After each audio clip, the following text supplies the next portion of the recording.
जाए। देखिए, बिल्कुल प्रधानमंत्री नरेंद्र मोदी का संसदीय क्षेत्र और प्रधानमंत्री जब अपने संसदीय क्षेत्र में नामांकन करने के लिए तीसरी बार आ रहे हैं, तो निश्चित तौर पर यह तमाम लोगों की जिम्मेदारियां बढ़ जाती है। पिता का नाम श्री भागीरथ था, माता का नाम श्रीमती राम दुलारी देवी। और आज गरीबों के मसीहा जो माँ बहन बाहर में शौच करते थे, कोई नेता को ध्यान नहीं जाता था, क्योंकि सोचते हैं गंदगी कर रहा है तो करने दो। लेकिन यह गरीब घर में जन्म लेने वाले, इनसे रहा नहीं गया। जब ये प्रधानमंत्री बने तो योजना दर योजना लाकर पहला फोकस दिया, पहले शौचालय तब देवालय, और शौचालय पूरे घर घर पूरे भारत के जन जन में पहुंचाने का काम किए हैं। दूसरा छक्का लगाए, वो लगाए आयुष्मान कार्ड के लिए लगाए, जो माँ बहन जो है गरीब गुरबा सब जो है ठेला चलाने वाले, रिक्शा चलाने वाले, मजदूर, किसान, छात्र, नौजवान सब जो है पीड़ित हो जाते थे बीमारी से, तो 2-4-10 लाख रुपये लगते थे। लेकिन उन्होंने दिमाग लगाया और आयुष्मान कार्ड दे दिए। उसके बाद माँ बहन जो है जलावन जला के धुएं में पका करते थे, उन्होंने उज्ज्वला योजना लाकर उससे निजात दिला दिए। जितना भी कार्य किए हैं आज तक वो गरीब के लिए किए हैं, क्योंकि गरीब घर में जन्म लिए हैं।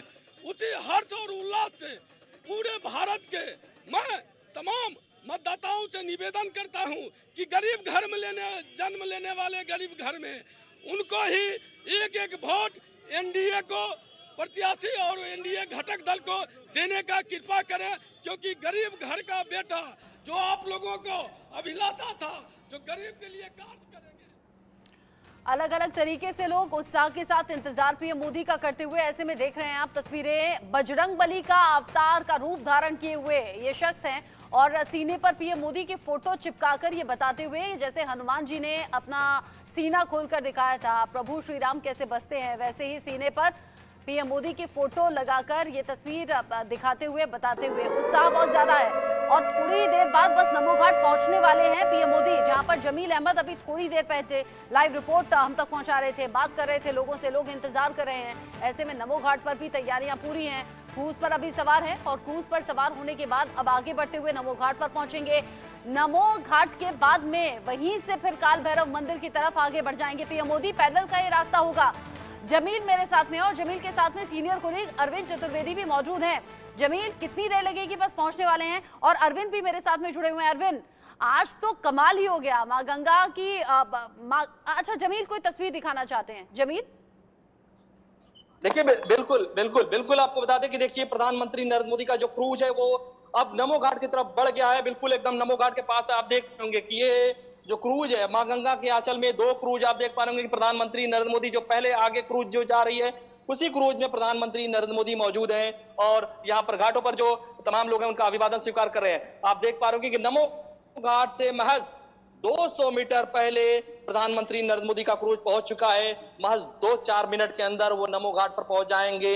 आप तस्वीरों में देखिए कि प्रधानमंत्री नरेंद्र मोदी का जो क्रूज है धीरे धीरे अपने नमो घाट की तरफ बढ़ रहा है, जहां पर पूरी तरीके से तैयार हैं लोग उनका स्वागत करने के लिए और वो वहीं से नमो घाट को देखने के बाद सीधा काल भैरव के लिए रवाना होंगे। तस्वीर हम आपको दिखा रहे हैं, इंडिया न्यूज आपको दिखा रहा है एक्सक्लूसिव दूरी बहुत कम है, आप देखिए प्रधानमंत्री नरेंद्र मोदी बस 2-3 मिनट लगेंगे पहुंचने में। और एक और तस्वीर सामने आ गई है जहां पर पीएम मोदी से मिलता जुलता चेहरा जिन शख्स का है वो लोगों के बीच में पहुंचे हुए हैं। लोकप्रियता इनकी भी बहुत ज्यादा बढ़ रही है, क्योंकि पीएम मोदी आज वाराणसी एक्चुअल में है, लेकिन पीएम मोदी के जैसे जो दिखते हैं, यानी कि पीएम मोदी की जो डुप्लीकेट है वो भी लोगों के बीच में मौजूद है और लगातार लोगों में उत्साह बढ़ता हुआ नजर आ रहा है।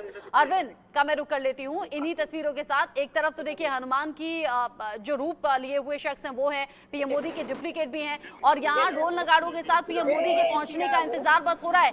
इन्हीं गलियों से होकर गुजरना है पीएम मोदी को। पैदल का रास्ता होगा जब काल भैरव मंदिर की तरफ आगे बढ़ेंगे पीएम मोदी। ये जो डमरू हैं, ये डमरू बजाते हुए लोग जिनमें उत्साह बहुत ज्यादा बढ़ गया है, क्योंकि हमारी तरह इन्हें भी मालूम हो गया है कि बस 2 से 3 मिनट का फासला अलकनंदा क्रूज का घाट पर पहुंचने के लिए बचा है।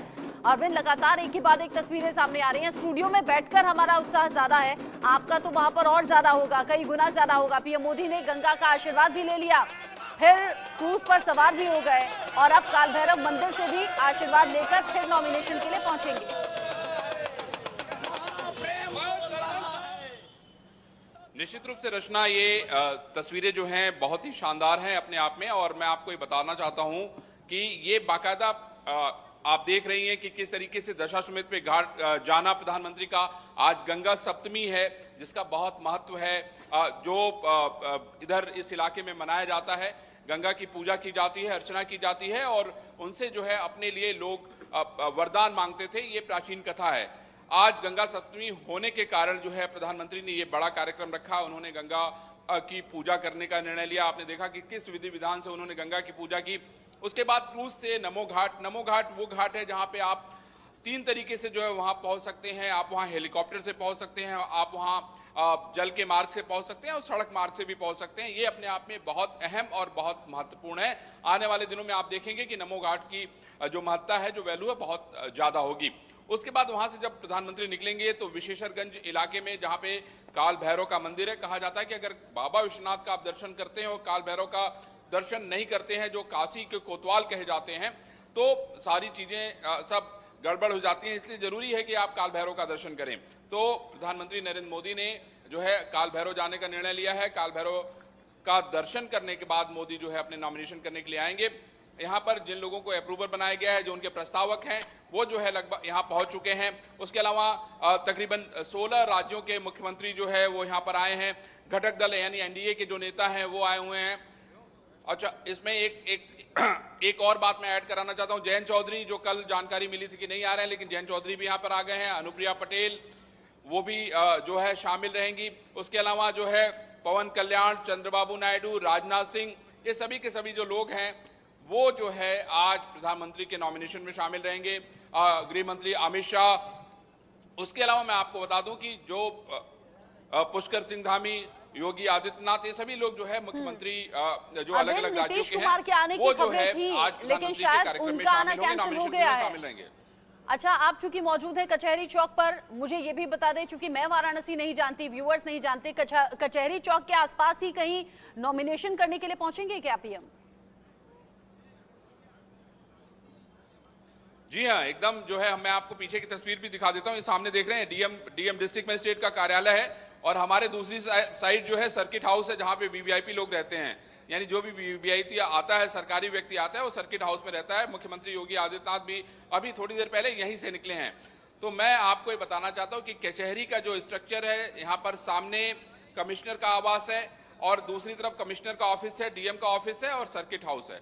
तो प्रधानमंत्री नरेंद्र मोदी को सीधे काल भैरव से यहाँ आना है। मुश्किल से 10 मिनट से 15 मिनट का समय लगेगा और 11 बजे के बाद जो है प्रधानमंत्री कभी भी यहाँ पहुँच सकते हैं और उसके बाद नॉमिनेशन की सारी फॉर्मेलिटी पूरी की जाएगी। जब डिस्ट्रिक्ट मजिस्ट्रेट से हमने अभी थोड़ी देर पहले बातचीत की तो उन्होंने जो है 11:15 का समय जो है वो बताया था, यानी 11:15 बजे के आसपास जो है प्रधानमंत्री नरेंद्र मोदी जो है अपना नॉमिनेशन बनारस में करेंगे। 11:15 बजे का वो वक्त रहेगा, नॉमिनेशन करेंगे। आपके ठीक पीछे मैं एक पुलिस वाले को देख रही हूँ, बल्कि अब 3 दिखने लगे हैं। एक बार कैमरा पैन करके आप चारों तरफ की तस्वीरें दिखाएंगे, क्योंकि पीएम का आना, जाहिर सी बात है, सेफ्टी सिक्योरिटी आज बहुत ज्यादा होगी।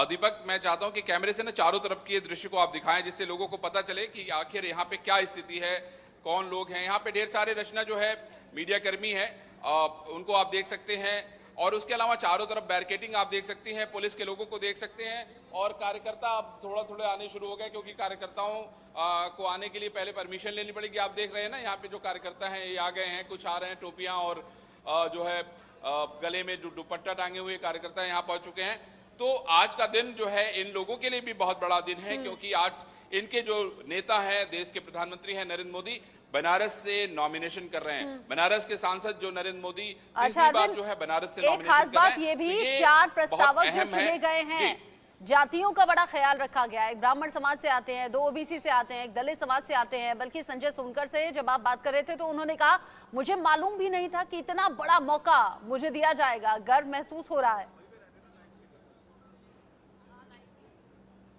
रचना, देखिए, प्रधानमंत्री मोदी की यही तो आदत है जो लोगों को अपना बना लेती है।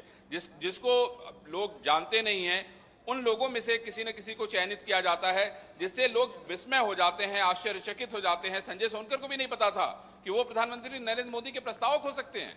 और शायद आप सोचिए कि संजय सोनकर, जो कि खटिक समाज से आते हैं, आप उनके उत्साह को देख सकती थी। और आप सोचिए कि जिस संजय सोनकर को यहां से प्रस्तावक बनाया गया है, अब आप उनकी बिरादरी में उसका कितना असर होगा। तो कहने का मतलब है कि संजय सोनकर का नाम कहीं भी चर्चा में नहीं था। यहां से बहुत सारे लोगों के नाम गए थे, तकरीबन 50 लोगों के नाम गए थे, उसमें से 4 लोगों का सिलेक्शन किया गया है। और इसमें सोचिए कितनी लंबी मंत्रणा हुई होगी। बैद्यनाथ जी का जो सिलेक्शन किया गया है, जो सेवापुरी से हैं, संघ के बड़े पुराने कार्यकर्ता हैं। लोगों में एक बात लगातार कही जा रही थी कि इस समय जो बाहर से लोग आयातित हैं उनको महत्वपूर्ण जगह दी जा रही है, उनको इंपॉर्टेंस दिया जा रहा है। लेकिन अब आप देखिए कि संघ के एक पुराने कार्यकर्ता को जो है प्रधानमंत्री की टीम ने चुना, प्रधानमंत्री ने चुना कि वो उनके प्रस्तावक बनेंगे। तो आप ये सोचिए कि जिन लोगों को चुना गया है उसके पीछे का क्या कारण है। गणेश्वर शास्त्री को जो चुना गया, आपने देखा कि अयोध्या में राम मंदिर का जब मुहूर्त निकाला जाना था। अरविंद, मैं आपको रोक रही हूँ। जयंत चौधरी को लेकर आपने अपडेट दिया, पहुंच रहे हैं, कुछ बोल रहे हैं, सुन लेंगे। जनता का आशीर्वाद साथ है तो 400 तो आखिर में छोटा नंबर ना साबित हो जाए। Thank you. Thank you so much, Jayant. Will you comment, sir, today how important Get it from the senior leader first, Mr. Ramadas.